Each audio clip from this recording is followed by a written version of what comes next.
belak kersan naduk ketuka MP MDC ki belak kersan chitom begitu ki panang sawan menta ubleun kurpu ba pinum long ki bakurdu pinum don kaman krong ban lej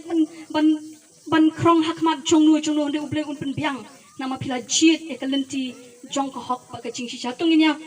pertalang hakani kapor ke pemerintah dan ke pengipin scam license ai wangin pertajam dia kata kaya jingkersan ke jongi ya upra mau bangi yo kesembal upra ru di way bangi nyepe ya kita ki start ke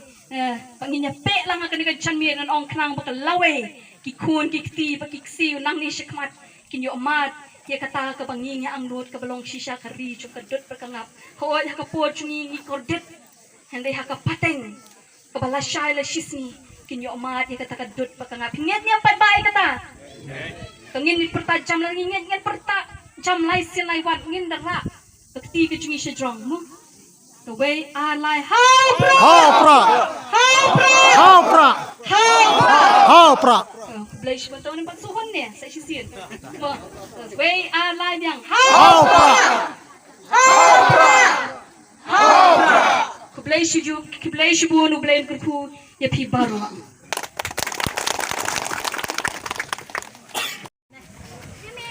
Tengah ai kublai pi pajba baru bela dan lang hene.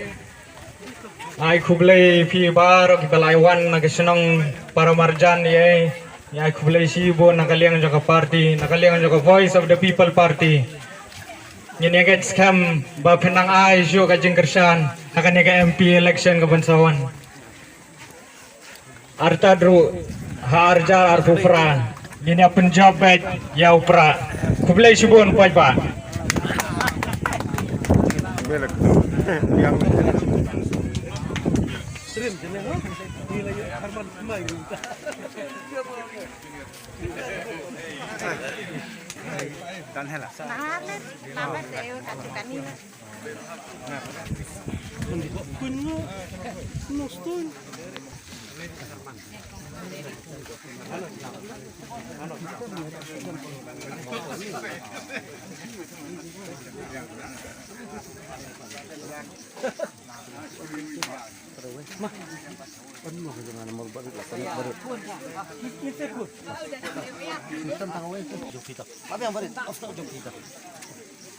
Itu gimana kim you?